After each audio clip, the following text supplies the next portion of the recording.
In this video, we'll connect our catalog component to Redux so that we can dispatch commands and render data from the state. We'll use the connect higher order function to create an interface for the catalog component to interact with Redux through props. Redux offers two ways for your components to interact with the store so that data can be fetched and actions can be dispatched. You can either use the connect higher order component or you can use Redux hooks instead. I'm going to cover both methods in this module, so we'll first go by tradition and use the connect higher order component for the catalog component. When working with the cart component later in this module, we'll use Redux hooks instead. My intent here is to demonstrate both techniques so you get a fair idea. The connect higher order function allows you to create props that map to state and functions that dispatch an action. This is not only easy to use, but Connect also implements several optimizations, including caching, so that your component doesn't update when it really shouldn't. Now, you can continue working with the end result of the last video, or you can download the project setup from the link given on the screen.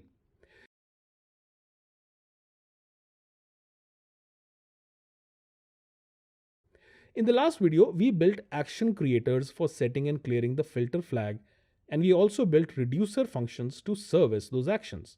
Let's now focus our attention on how a component in React can interact with Redux. There are two things that a component needs to do with Redux: fetching data from the store and dispatching actions for performing mutations. So let's make that happen here. First up, I'm going to import the connect function from the React Redux package.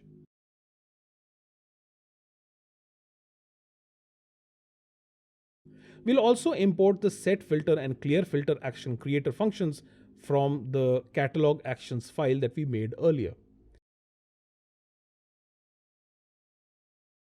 Now, the way Connect works is that it allows you to create and map props to your component, which can then allow your component to access state or dispatch actions. So we will first create a function called map state to props. This will get access to the state. From this function, we will first introduce a prop named catalog, which fetches the products array from state.catalog. It should be noted that state here gets the entire state tree from the Redux store. This is why we have to access state.catalog to access its subproperties and data. Likewise, I'll also get access to the departments array. Once we have this, we'll use the connect higher order function on the catalog component before we export it out. We have thus empowered our catalog component with new props named catalog and departments. So now would be a good time to bring them into the component like so. We can then use the departments array to render the filter buttons like so.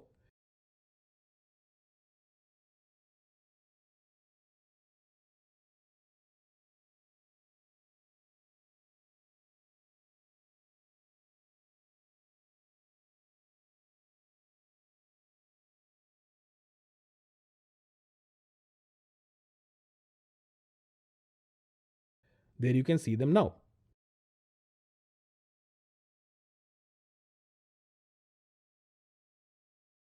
And likewise, we'll render our products as well using the catalog array.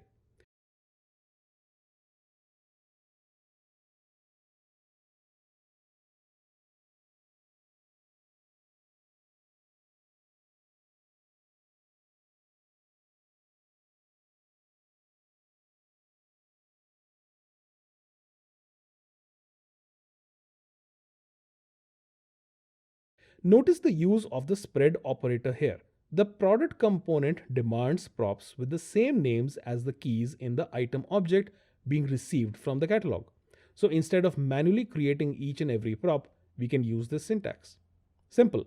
Now, just like we have mapped state to props, we can also map functions that dispatch actions.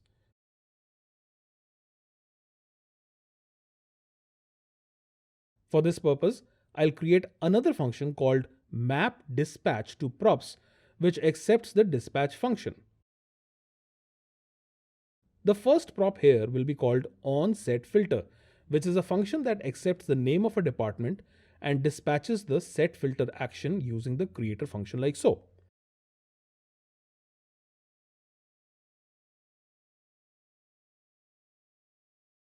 In a similar way, the onClearFilter prop becomes a function which will dispatch the clearFilter action using its action creator.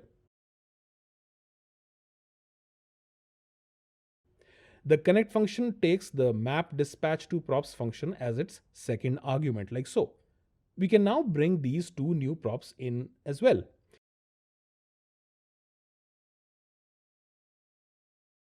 So now when a department filter button is clicked, we can invoke onSetFilter passing in the title property, which is simply the name of the department. Likewise, the clearFilter button should invoke the onClearFilter function like so. If you now try to click on the buttons, you'll notice no change on the UI. This is because our actions are merely setting the filter flag. We are not filtering any data as yet.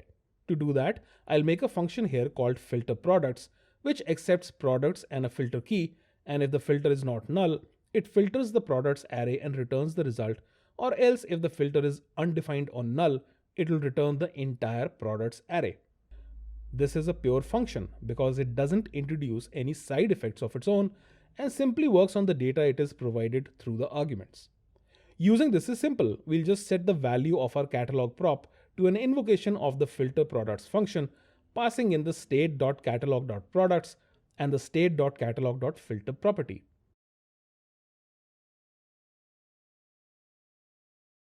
And now you can see the filters in action. Pretty cool, right?